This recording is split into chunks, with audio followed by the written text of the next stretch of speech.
mic should still be my original mic, just making sure it sounds good.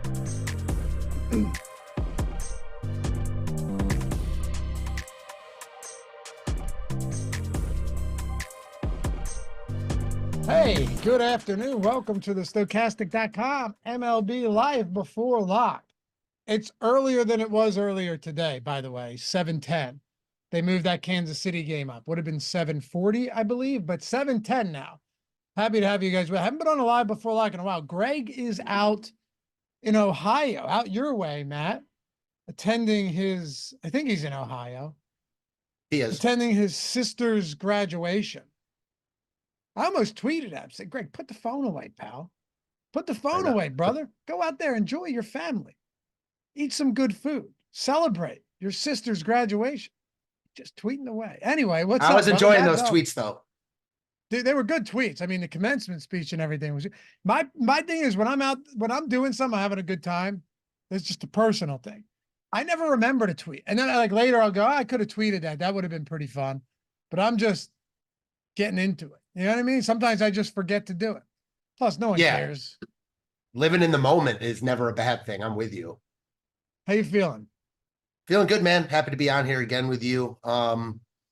Yeah, pretty fun slate to talk about. Not much has changed since we did the show this morning, but you know, it's still a good slate to talk about at least. I will say there's some things to change. Just looking at my exposures from the Sims, like I just ran it again, uploaded my lineup. I'll probably do it one more time. I will once we get new lineups. Some things did change from a pitcher exposure standpoint. And one of them, you may be surprised, Matt. Let me just run this one more time. I actually favorite these. One of them was that I'm now getting a lot more Walker Buehler than I was earlier in the day. Interesting. Maybe that's because cheaper bats have emerged. Yeah, interesting, because I know this morning, I'm interested to hear where the Sims are giving you on Heaney now. Still a lot. So is Castillo, like, is it not as much Castillo? So it's still a decent amount of Castillo, like 30%, right? 34% Buehler. Reagan's has come down a lot. And that always scares me because I love that guy. Now, look, just me having, you know, a certain affinity for a pitcher doesn't mean that you have to go out there and roster them at a high clip. It's a weird matchup too, right? You've probably seen this as well. By the way, happy to have you guys with us, everyone here on the YouTube and on playback. We're on playback as well. I'll answer that pitch count question in a second for sure. IC50, but the thing about Buehler or Reagan's is weird because like you have a matchup where Milwaukee has not been good against lefties, but they faced so few lefties. They faced 200 plate appearances against lefties. That's nothing. That's like what? If you average it out, like 8 or 9 starting, right? Like 8 or 9 righties, not including the bullpen. So, or if you were to include, it's crazy. Also, I saw something nuts. Do you know how many games the Philadelphia Phillies have played against teams above 500 this year? No, I have no idea. I'll take a guess, man. How many? Okay. Yeah. I'm going to say 5. Very close. 3. And my guess, well, not even a guess. They were all the opening series, I think, against the Braves, which is funny. Nuts. So I don't know if like they count them as above 500 when they played them or where they are now, but might have been a 4-game set and the Braves were 0-1 or 0-0 to start the year. But anyway, with Reagan's, it's just a weird spot, right? Because you have a very good pitcher against a team that has struggled against lefties this year, but they've been good overall. And the sample against lefties is tiny. And Reagan's has that calf strain, not even strain, like that calf. Was it a strain? Was it a soreness that he left last games early with? And now he's back. Yeah. So I think that kind of leads into what I think is the most like interesting thing on this slate per our tools. And obviously we'll get to stacks in a bit, but it's how good the Milwaukee stack looks in our tools. I mean, we know how good Reagan's is. The industry has caught on. He's one of the most popular pitchers on the slate tonight. Milwaukee has about just as good of high of a chance of being the top stack as any team but the Dodgers. So I think that's really something to dive into tonight. By the way, please forgive me. Happy to have you guys with us. Take 1 single second, atone for your sins on a Monday evening. Hit that thumbs up, subscribe to the channel. Look, I don't hit it that hard for the morning show because, it's a morning strategy baseball show in May. I know how those goes. I have no delusions here, but this is live before lock. Can we get these thumbs up? Can we rack these up today? Make me feel good about life. But, subscribe to the channel as well while you're at it. Happy to see all you guys in chat. Some of you guys aren't here for the strategy show. You got things going on. So kind of a new group and I love it. We had a question too. We'll bounce around a little bit and guys, fire your questions away. Cause Matt and I did the strategy show this morning. No problem. Just, going all over the place and making sure we just, as we say here on the live before lock show, leave no stone unturned. IC50 in the playback chat said, aren't you worried about his pitch count? Bueller, that is. Matt, we talked about it this morning.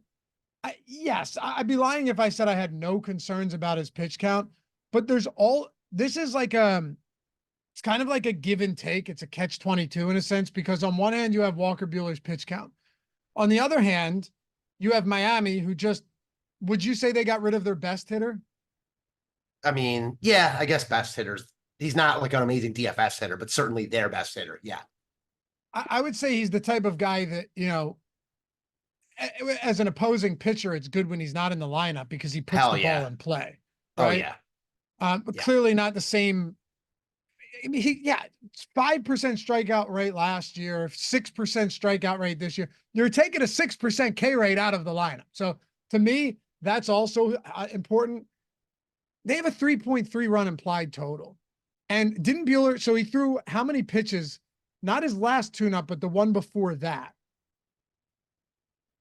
So the last outing, he threw 75. The time before that, he threw 86. So I'm not overly concerned with the pitch count, although it's definitely worth mentioning because he's expensive and there's other guys we like in his range. What I'm most concerned with Buehler is just that he's not pitching well. And I know that doesn't always translate. Like guys going down to make minor league rehab starts, they're working on stuff, but he hasn't been great. And obviously there's a lot of opportunity cost in using him over a Castillo, Ragans here. So I'm a big Buehler fan in general. I think I want to see it before I put my money on it. Just because I'm just worried. Like, I don't think there was a clear reason why they brought him up. I just think that he had been making so many minor league starts that they were like, okay, he's ready. Is he ready though? We'll see. This is one where you just kind of have to make your mind up one way or the other and live with it. Like he has a 5.5 big time. Yeah, he has a 5.5 strikeout prop. It's juiced to the under, but it's still a 5.5 strikeout prop. It hasn't come down to 4.5. That's fine. It's a good matchup. My biggest concern is Dave Roberts. Like we've seen Roberts really pump the brakes on these guys, and like pull back the reins. But no, I look, I'm just telling you what I'm getting now. I am getting to, for sure, more Buehler than I was during the day. He's not going to make or break my slate at all, but he's definitely earlier in the day, I wasn't getting them much at all. And it was largely concentrated with Heaney and Wood. That's gross. Luis Castillo and Ragans, but now kind of Ragans and Buehler have flip-flopped. Is there anything? Castillo is the best pitcher on this slate in a good spot against the high K team in Minnesota. Is this your number one right now? I think he has to be. I'm not it's not one of these matchups like we kind of talked about earlier, the Rockies or the Marlins or the White Sox. It's just a matchup where his floor is low, Castillo's today, because Minnesota has a lot of power lefties, but his ceiling is uber high because of how much they strike out. I think you can poke holes in basically every pitching option today. The guy you can poke the least amount of holes in is Castillo. Again, prefer him at home. He's not at home here, but like the matchup as far as strikeout upside goes. And if you're buying into his recent form, like he's clearly the top guy in cores in Texas. And again, that's against Atlanta at home. He dominated all three of them. So yeah, I don't think he's a must play. He's expensive. There's expensive bats. There's other good pitchers, et cetera, et cetera. But he's the top dog for me. Do you see it the same? I do. Yes.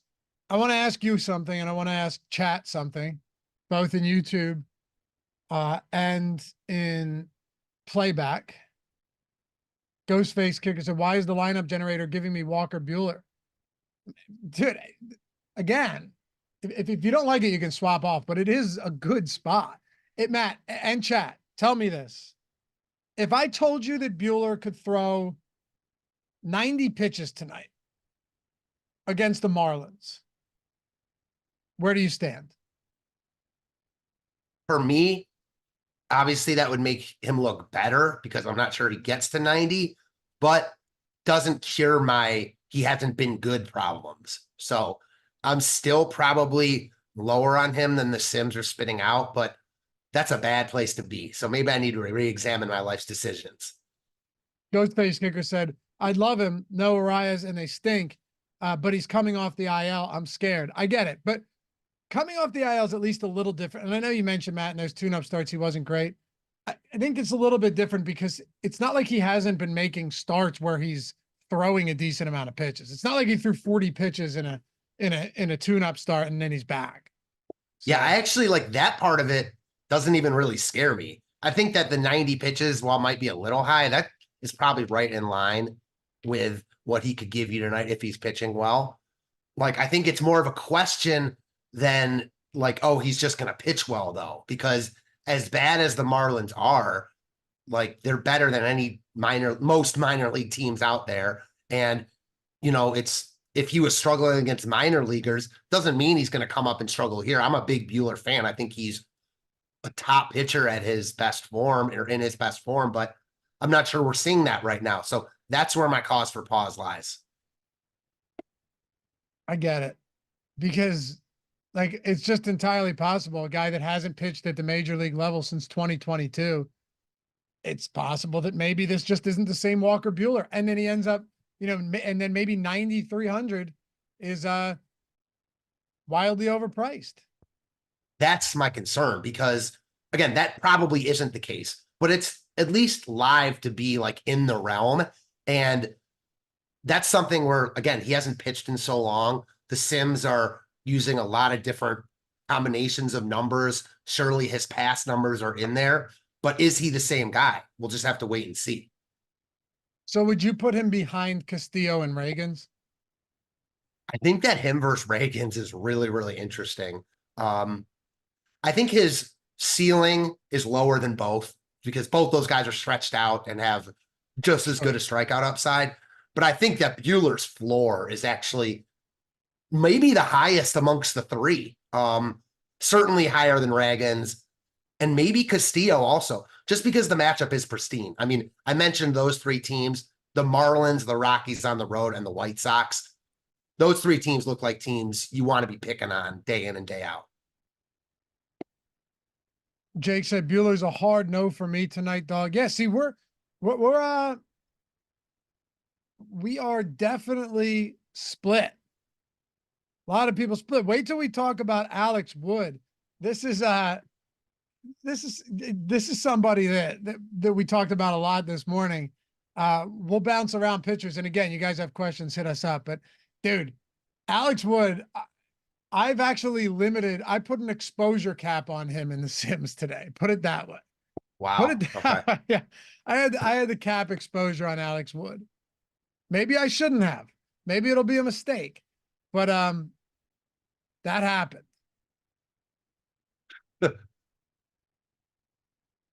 I mean, look, this is one of those spots where it's Texas, and as underwhelming as they've been against lefties, they still scare me. It's a good park. You wouldn't know that based on the 20 runs the A's dropped on Saturday night. But I mean, it's still a good park for pitchers, right? 7.5 run total in this game. I am getting a lot of Heaney and a lot of Alex Wood. And one thing I mentioned to you earlier in the day, I don't know where you guys stand on this right now and what type of lineups you're getting. I mean, if you have the Sims, we're probably getting similar builds. not the same lineups, but some similar builds. And often a lot of what I was seeing is where you're getting like 2 cheap pitchers, and then you're getting some of these stacks that aren't overly expensive, because usually you're going to try and get expensive pitchers with that. And then like 3-man Dodgers stacks in Seattle Dodgers 5-3 or something like that. And I'm seeing a lot of like 5-2, 5-3 type stacks, with the Dodgers being the secondary stack. The Dodgers are far and away my highest exposed secondary stack today. Right now, 3-man Dodger stacks, I have in the double digits. No other team in the double digits for secondary stacks. Interesting. Kind of surprised they're not getting more full 5-mans if the Sims are spitting out Wood and Heaney, but I imagine they're just not giving you a ton of Wood and Heaney together. They're still my second highest exposed 5-man stack. It's just sure those are very spread out today. And they're really expensive. So like if you use Wood and Heaney and you stack like the 5-man Dodgers, you don't have a lot left over. So it's hard to do. I think the Dodgers individually will be the highest owned hitters on the slate.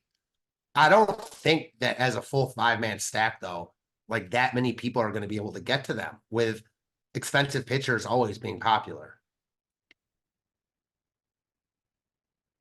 There's Simeon Woods Richardson. There's Alex Wood. There's Andrew Heaney. Are there any other cheap options that you're looking to get to?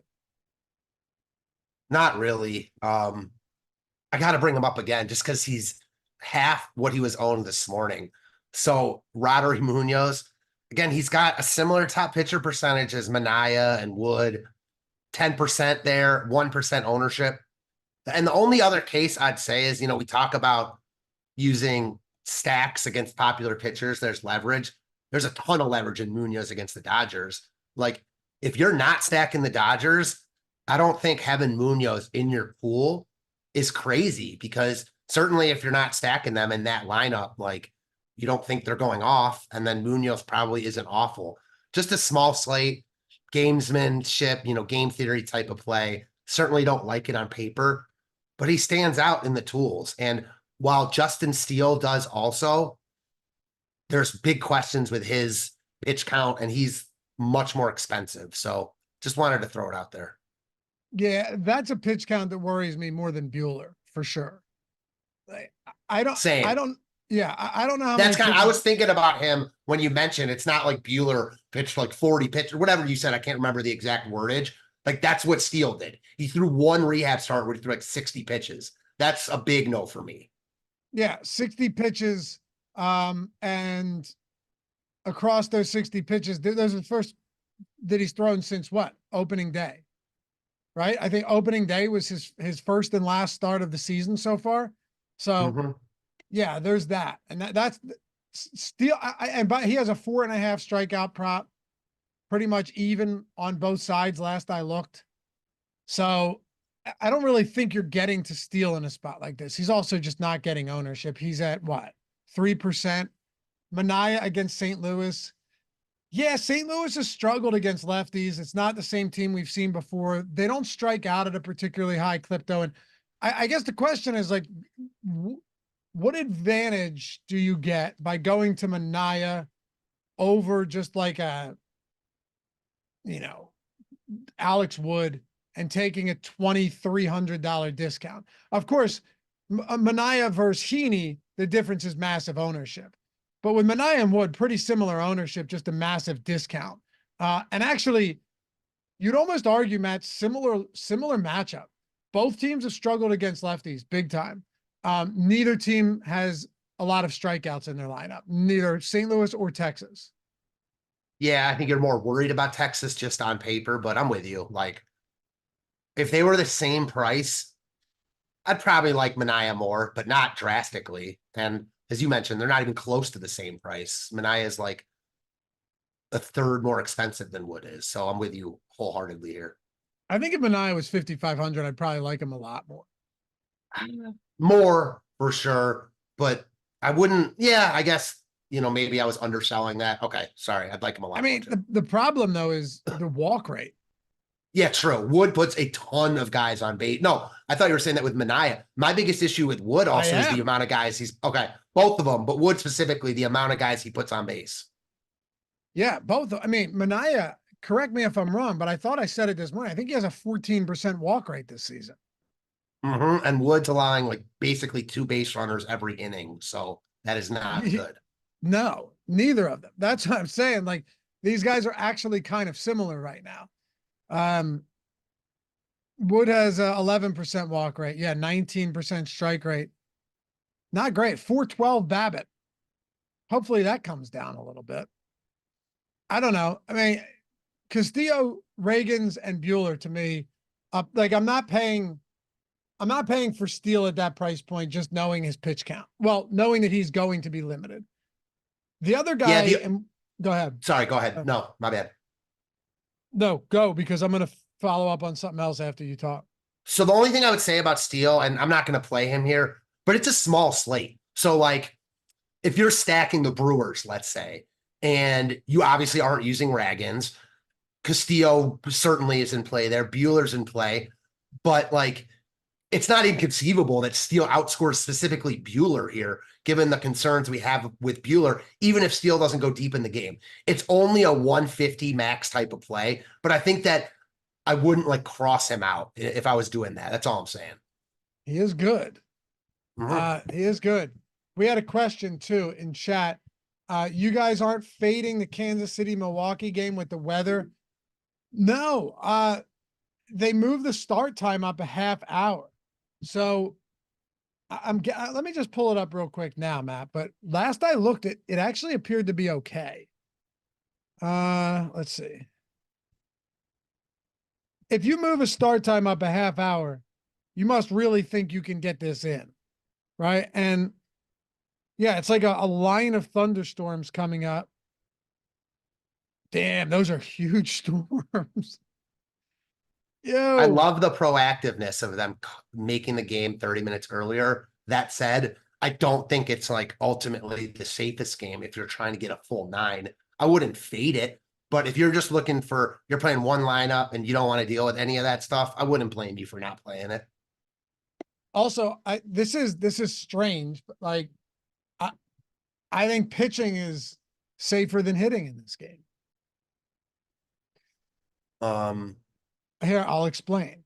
Yeah, please. It's very possible that you just fully lose a plate appearance in a spot like this. But with the rain not expected to hit until like after 9 o'clock, unless you got guys going for complete games, more likely than not, your pitcher's done after 7 frames. I see that. I don't think that that's a crazy take to have. The only thing I'll say is like you're walking a thin line because what happens if one inning just is long? You know what I mean? Guys get on base and then all of a sudden, like the game's just taking longer than expected. I do think that this is a rare scenario where you're right, though. Like hitting might be a little more risky because of when the delays or the rain's projected to come in. And the fact that if it does come in that late, oftentimes they just call the game. Right. I mean, now here's the downside. Thunderstorms, some strong, especially early, damaging winds, large hail, and possibly a tornado with some storms. Look, that's not great. I won't say that's an ideal outlook, the large hail and tornado part specifically, but they're going to try to play. They're going to try to play. Plus, they'll be inside of a stadium. They should be relatively safe. And unless they get one of those crazy fucking tornadoes from Twister. You see, they're coming out with another Twister, by the way. Did not. I saw that movie, I think, in the theaters whenever it came out years and years ago.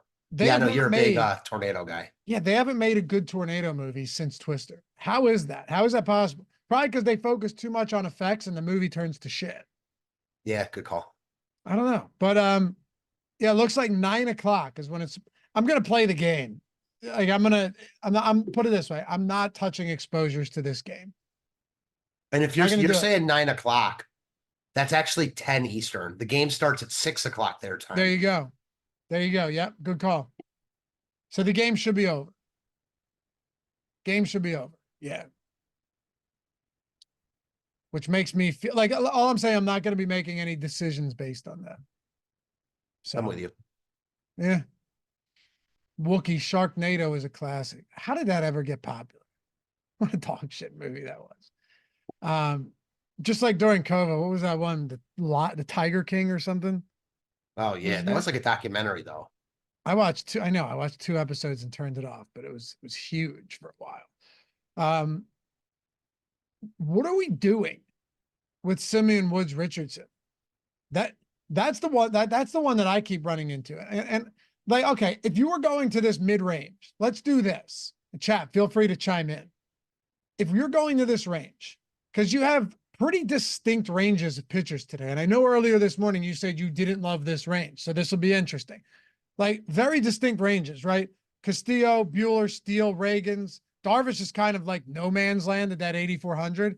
And then at the bottom, Wood, Wilson, Heaney, all of them within like 1,000 of each other.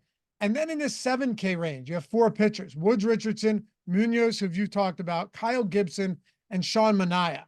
Woods Richardson is kind of he's like I don't know what to do with him because he's looked fine, but he's faced Detroit, Chicago White Sox, and Chicago White Sox in 3 starts.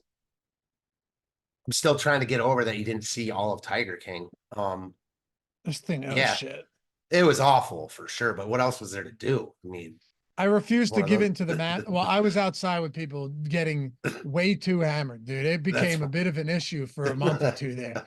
We still celebrate it once a year on the day of lockdown, but it got out of hand. Let me tell you, I got out of hand for a couple months there.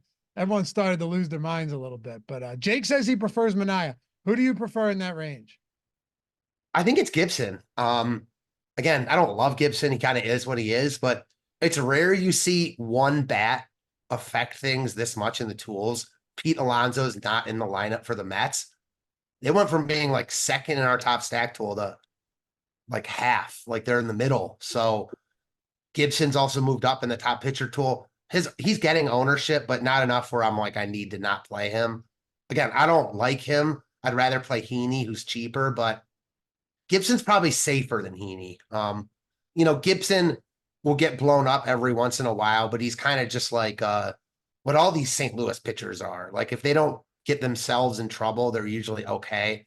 Heaney, we know, has the propensity to give up power.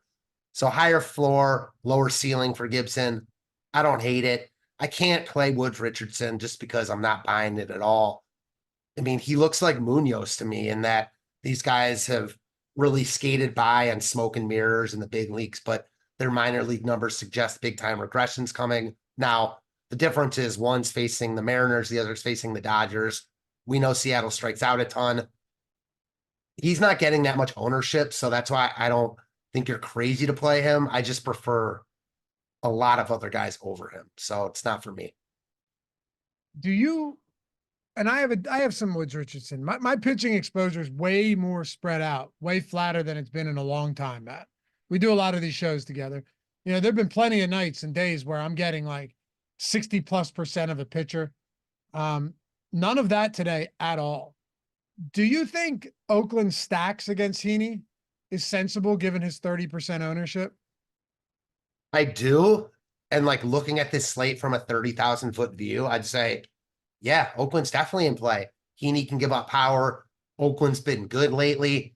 But then I look at the tools and I just can't do it. This is one where, again, you can't look at this stuff as like the Bible, but they have the lowest top stack percentage on the board at 3.5%, and they're getting over double that ownership. So like, why am I going to play a team like Oakland? I might as well just like donate my money, I feel like. So while I get it because Heaney's popular, I struggle to get there simply because the tools tell me it's an awful play. I get it. I thought it would look a little bit better just from a leverage perspective, right? Well, you have that also. Like that's not even incorporated in the tools. So when you add that in, it does make me more interested in them. But the ownership is just already there is my biggest problem. That's why there's not a lot of leverage. They're relatively popular. Like we've seen, the other day, I had some lineups that were pretty live with some Oakland stacks, and it was crazy because that game started late, right? Oh like my God, that slate was nuts. That game started late. I look at my lineups. this was Saturday, right? So I was out all day. I had my buddy's daughter's communion party, and we're out hanging out, having some beers.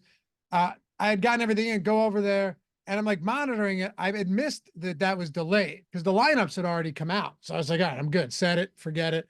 And I look and I'm like, man, this doesn't look great. And then I look down, I'm like, shit, dude, this game's in the first inning. The game was in the first inning and they dropped 20. But all of those Oakland batters were like 4 to 6% owned. I don't think you're going to see that today.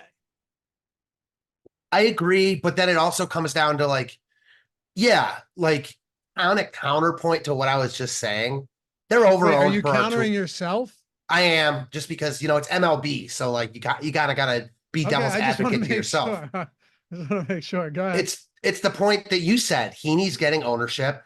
And while they're over-owned, there's no doubt about that, they're still projected to be under 10% owned as a stack. So when you think about that in terms of like NBA ownership, it's nothing. So I don't think it's the worst play in the world.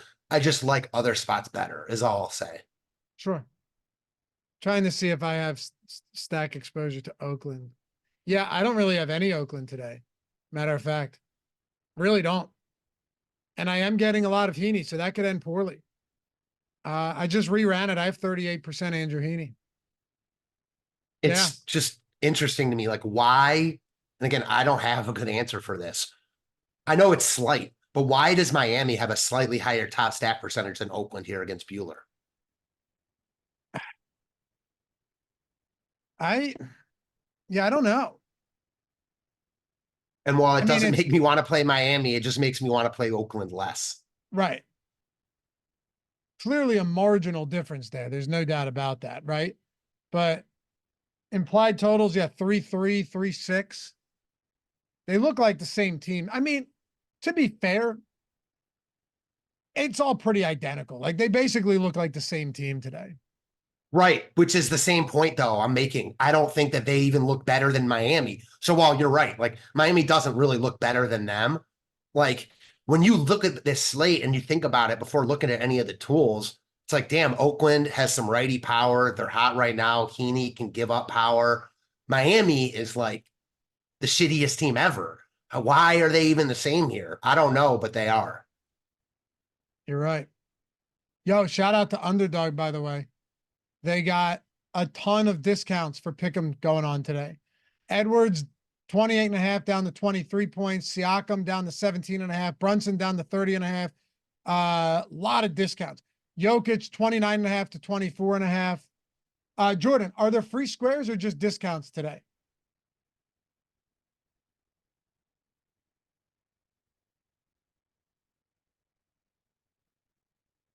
Oh, okay. So they gifted a free square. Is that what you said? I got one with a gift next to it. I don't know if it's available for cool. everyone, but it might be. Anyway, $100 first match deposit bonus on Underdog if you're not there yet. Wonderful place to be. Best ball is live, baby. $15 million in prizes for the NFL. Look, you're going, why is he talking about NFL?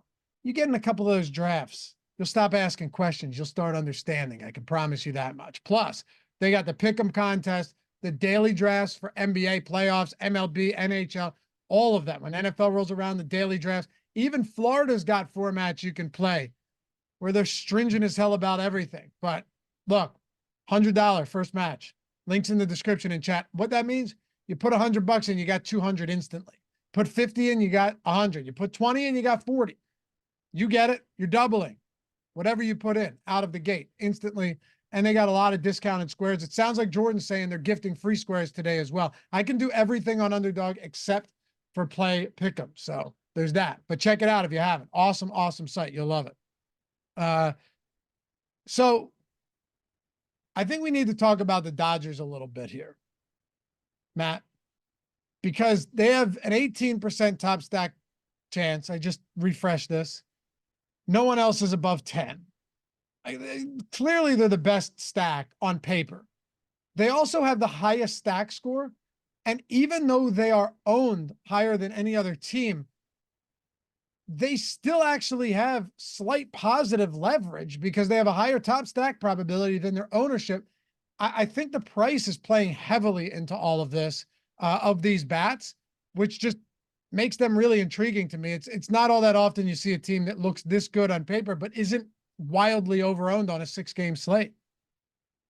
I agree with you to a certain extent, but I will say, like, anyone looking at the top stack tool and think they're going to get the Dodgers at like low ownership is fooling themselves a little bit. Certainly, as a full 5-man, I've said it a couple times. I don't think they come in crazy high owned because it's so hard to get there. But 2 highest owned hitters on the slate projected are Ohtani and Betts. Freeman and Smith are both projected for like 15% ownership. Muncy, like 12%. So those are the main 5. Oh, Teoscar Hernandez, 15%. Those are the main 6 guys, and they're all getting a lot of ownership, especially in like single entry, higher dollar stuff. They're going to be really popular. Doesn't mean you have to fade them because they're clearly the top stack. Go ahead. I was gonna say that's where it gets interesting. I mean, do you look to stack this Dodgers team differently today? Maybe. I think you can look at the bottom of the lineup where the guys aren't getting as much love. Hayes, he's 12%. I think really the only ownership discounts you're getting are, and their lineup just came out, probably Outman and Lux, hitting 8th and 9th respectively. I don't love that. Certainly when if a lefty comes in, they're going to get bitch hit for. You do get ownership discount there. But I do think that like those 2 guys specifically are really bringing down the ownership of the stack, and that all of the top 5 guys are going to be 5 of the highest owned hitters on the slate. Maybe not together, because as I said, if you roster the first 5 in the Dodgers lineup tonight, Betts, Ohtani, Freeman, Smith, and Muncy with Heaney and Wood, so you're spending down at both pitcher, you have like 3,100 left for your last 3 spots. That's a hard pill to swallow. So maybe people don't do that, but they're certainly going to roster Ohtani, Betts, all of them individually at very high rates. It's a very good point. So the stack ownership is kind of an illusion here. Yeah, I think in some ways it is. Yeah, that makes sense. I mean, I'm still going to have a lot of it for what it's worth, and Dodger stacks have done me dirty. Well, go ahead. I also think in multi-entering, like large field GPPs, they look by far like the best stack to go to, because again, I don't think their ownership is going to be double what we're projecting it is, like it will be in the higher dollar stuff. And when you multi-enter, you just have so many ways to get different with your combinations, where if you're playing limited lineups, you don't. So that's all I'll say about that. Seattle against Woods Richardson's another one that stands out to me for a couple of reasons. One, they're popular, but they're also cheap.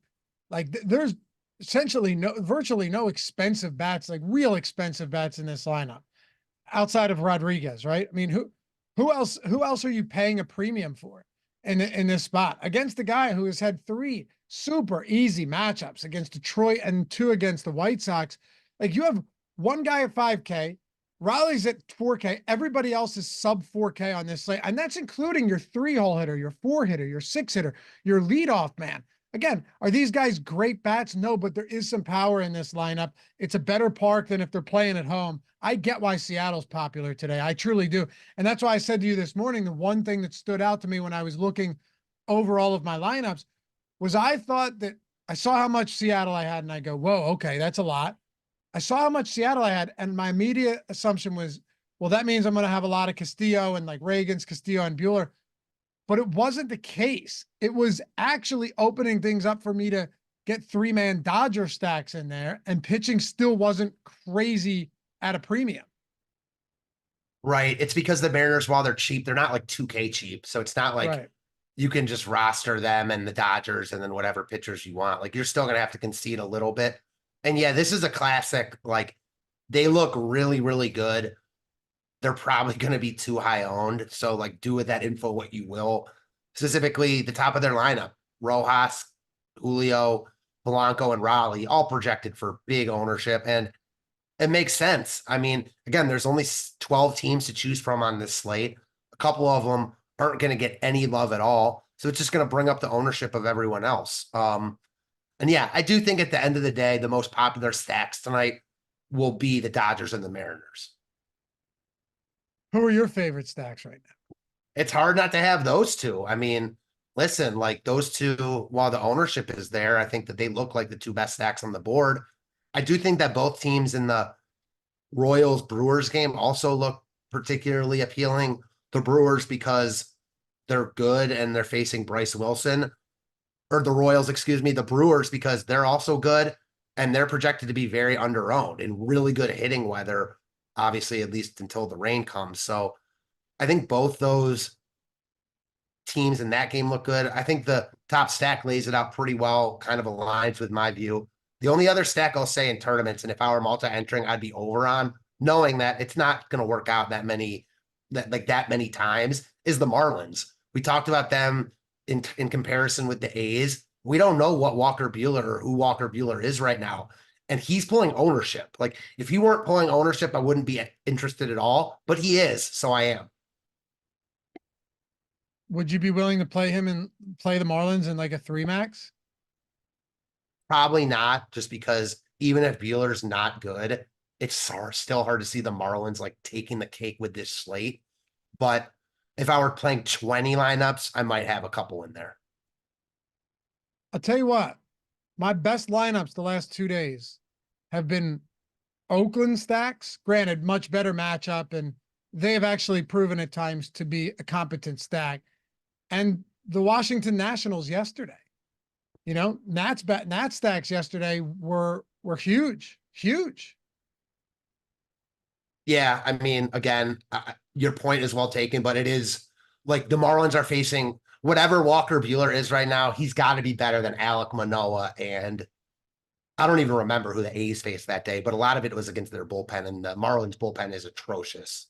Oh, for what it's worth, I have 0 Marlins stacks right now. That's not surprising. I mean, go ahead. No, I'm just saying, yeah, I don't. I don't have any Marlins. I do have a lot of Seattle. I have an uncomfortable amount of St. Louis today, which I kind of get. Like, you know, as gross as it is, because you and I have talked about this a lot, just the fact that like this St. Louis team, the best hitters are nowhere close to who they used to be. But there is an argument to be made that Manaea, number one, just isn't very good, right? Like sometimes I hate stacking against guys that have high walk rates, but he could be out of this game soon if he's not able to get the ball over the plate. And with a 14% walk rate, that's something that, you know, we see a lot with these guys. They just might not give up a ton of runs, but they're out early and they give up just enough. He has a 4.77 xFIP this season. Another thing with Manaea is you're going to face all righties. Now, how much does that matter with a guy like him? I don't know. I guess it's not the worst. He's not the worst pitcher when it comes to facing righties. Like some of these lefties are actually better against right-handed bats, but you are getting a 9 right. I'm sorry, not a 9 righty, a 7 righty lineup. But the guys that you're really rostering are all right-handed against the lefty. Yeah, their lineup looks maybe a little extra appealing tonight. Dylan Carlson's back. He's good from the right side. And Jose Fermin leading off. Now, you can't roster him and Arenado in the same lineup, but Fermin is 2,100 leading off and had been destroying the minors this year. So if you're looking for a cheap one-off, even if you don't want to stack them, like, he'll get love, but Josh Rojas is going to get a ton of love. I don't mind spending all the way down there. Another stack I'm getting a decent amount of is the Mets. Now, not a ton, but just kind of spread out a little bit. Are you on the side of the Mets or Gibson or neither? Probably neither. I think they both look really similar. Gibson and the Mets, that is. I don't have a strong take either way. Wouldn't shock me if at 7,300 Gibson is one of the better pitchers, you know, price per dollar on the slate. Also wouldn't shock me, again, if he's off, like he doesn't have the stuff anymore to overcome it, if the Mets get there. Now, I don't see them hitting a ton of home runs, but we've seen recently, like, home runs are down, the ball seems dead, so maybe you don't really need that. I see both sides as about even here. The one team I wanted to ask you about that, if the Sims are giving you, is the Twins. So the Twins right now, no. Okay. No. Kansas City, I know this wasn't your question, but Kansas City, yes. Particularly 5-mans. Like I said, Milwaukee. a lot of Dodger. Milwaukee, yes. Less than I was, though. Okay. I also put a bit of a cap on Milwaukee. I wanted to Okay, spread good. exposures out a little bit on a day like today. So Yeah, I I feel would have that. been getting more. I would have been getting more Milwaukee. I just They're the don't love that team. spot. Same, but as I said at the beginning, like that is what really stands out to me on this slate. Like as bad as Texas has been against lefties this year, it's still only what, like 30 games, and Milwaukee against Ragans has a higher top stack percentage. Now again, it's basically the same, but they have the same top stack percentage as Texas against Alex Wood.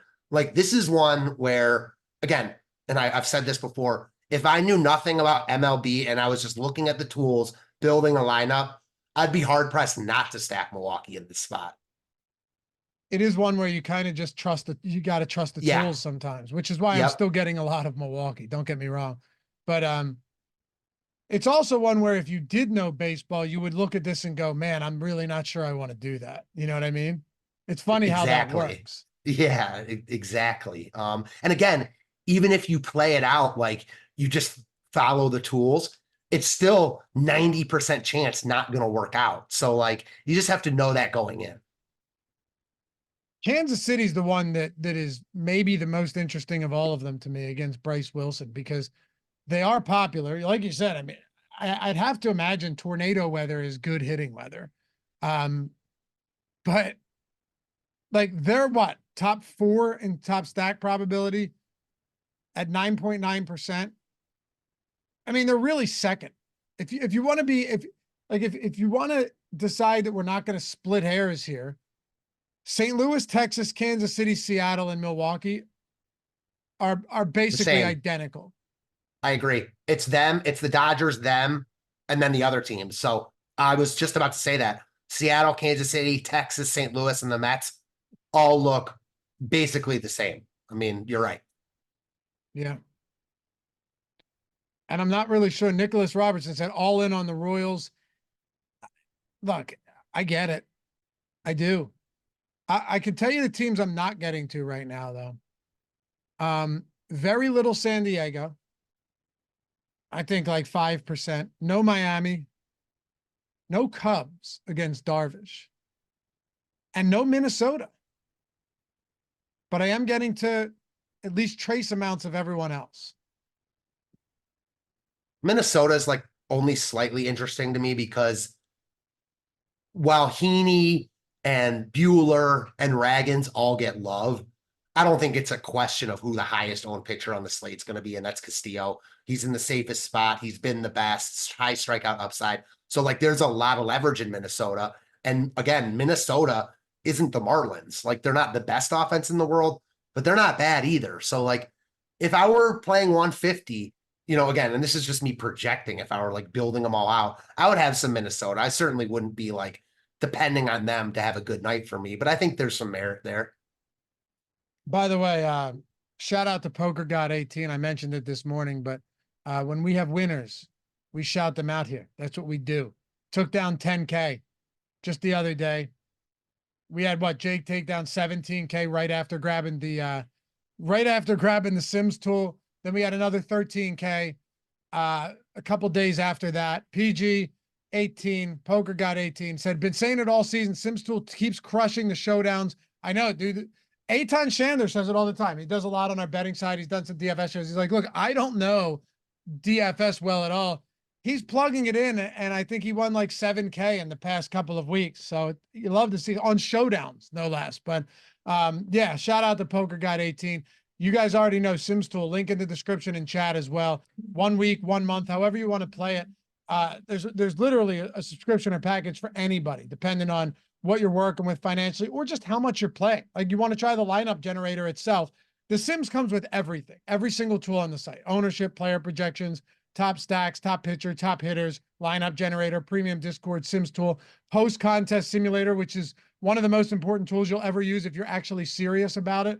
But also lineup generator too, a la carte, gets you in at a great price. And it's for sure the best tool out there, bang for the buck wise, where you can set your stack type, exposures, lock players, swap players, see how chalky every lineup is, contrarian, see the optimal projection, upload them straight to CSV, and then see all of your exposures and stack exposures after the fact. It's a It's an awesome tool. So you want to get in the tools, start making better lineups. Check it out. Links down there in the description and chat. Week, month, whatever you guys want. But I figure we can close it out with this. Unless there's any other stacks you want to touch on or any other pitchers that we haven't gotten to. Nah, I think we covered basically all of it. Give me your top 3 pitchers. Top 3 pitchers are going to be, I'm going to go Castillo. I'm going to go, I mean, the top 3 guys are the top 3 guys, Castillo, Buehler, Reagans, but I think Heaney and Wood are right there because of their price points. So that's how I see it. Give me top 3, like realistically, because Castillo, Reagans, and Buehler, we can't play all 3 of them in this. Yeah. For me, Castillo, Heaney, Wood. I love it. It's going to be, people aren't going to like the grossness of all of that, but it makes sense on this slate. It really does. Same 3 for me. Those are my 3 highest exposed pitchers right now. My Walker Buehler exposure came down quite a bit, by the way, after my last run. Okay. I'm wondering if we updated anything, because he had a 22% top 2 probability on DraftKings. By the way, pitching on FanDuel is very, very cut and dry. Very, very straightforward. Like, you're not getting to those 5K, those super, super cheap guys. 3 favorite stacks for me. It's still the Dodgers, but I'm getting to a lot more 3 and 4 mans than I am 5 mans. That makes sense. And then it's going to be Seattle and Kansas City. But Matt, I feel like we have to at least mention that Milwaukee in the tools looks really good today. We have to at least throw it out there. I don't like it, but that doesn't mean I'm not going to play it. I think I might play it in my single entry right now. Like, I know that, between Milwaukee to the Mets and the tools, it all looks really similar. But Milwaukee, even during this show, has crept up to be the 2nd overall top stack over, like, Reagans is good. So, like, whenever stuff like this doesn't make sense, it makes me want to get on it even more in some twisted kind of way. Humble, that should be updated any minute now, dude. Don't worry. But I appreciate you alerting us. Hey, thanks you guys as always for hanging out. NBA live before lock coming up right after this. Matt's at Fantasy Tips Matt on Twitter. I am at Laffy_D. Man, if you're in that area tonight, keep an eye out for, best of luck with the tornadoes. I'm not even joking. I mean, I told you my YouTube feed has just been inundated with like tornado chasers recently, because sometimes I go down rabbit holes and YouTube's like, well, he must really love. I was looking up how to grow peppers the other day, and now like everything on my fucking shorts feed is how to grow peppers. It's ridiculous. It's like, listen, I got the answer I was looking for. I don't need to learn anymore. But look at the live tornado outbreak coverage with storm chaser Ryan Hall. 100,000 people watching right now.